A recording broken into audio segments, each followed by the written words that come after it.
Hi bro, మీ పేరు? అంజిబాబు. 2024 ఏపీలో election ఉన్నాయి కదా, ఎవరు గెలుస్తారు అనుకుంటున్నారు? జగనే గెలుస్తారు. అంటే టీడీపీ వాళ్ళు వచ్చి మేమే గెలుస్తాము, అధికారం మాదే అంటున్నారు కదా.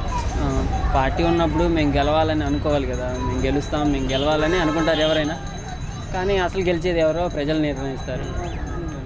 జాబ్స్ లేవని చెప్తున్నారు కదా. జాబ్స్ లేవు అంటే ఇప్పుడు ఒక కాలేజ్ ఉందన్నాను, ఒక కాలేజీలో నేనున్నాను, మా ఫ్రెండే ఉన్నాను, ఇద్దరం చదువుకుంటున్నాము. సో నేనేంటంటే కొంచెం బాగా చదివి ఏదో కంపెనీలో జాబ్ కొట్టాను. తను ఏంటంటే కొంచెం ఆ టైంలో తన ఏదో ఒక ప్రాబ్లమ్స్ వల్ల తను చేయలేకపోయాడు. అంత మాత్రాన తను అలా అనడం జాబ్స్ లేవు, ఎక్కడ జాబ్స్ నాకు ఇవ్వరు అంటే ఇది కరెక్ట్ కాదు కదా. సో మనం చేసుకునే దాన్ని బట్టి ఉంటుంది జాబ్స్ అనేవి. అంటే పవన్ కళ్యాణ్ గారు చంద్రబాబు గారు కలవటాన్ని ఎలా చూస్తారు? కొత్తగా అది ఏంటంటే ఒకళ్ళున్నా చేసేది ఏం లేదు, కనీసం కలిస్తే ఎవరన్నా వస్తారేమో అనుకుంటున్నారేమో పాపం. కలిసినా అయ్యేదేం లేదు. బీజేపీ రావాలని కోరుకుంటున్నారు కదా, ఎవరు? టీడీపీ వాళ్ళు. అదే చెప్తున్నారు కదా, అలయన్స్లోకి బీజేపీ వచ్చినా, సిపిఎం వచ్చినా, ఇంకోటి వచ్చినా ఇప్పుడు ఏం జరుగుతుందో అందరు చూస్తున్నారు కదా. కలవడం వల్ల ఇంకా వాళ్ళు వీక్ అవుతారు నాకు తెలిసి. ఇండివిజువల్గా నిజంగా ఇప్పుడు జనసేన పార్టీ పెట్టిన కాడ నుంచి తను ఒక్కడే ఉండుంటే ఈసారి కన్ఫామ్గా పవన్ కళ్యాణ్ సీఎం అయ్యేవాడేమో.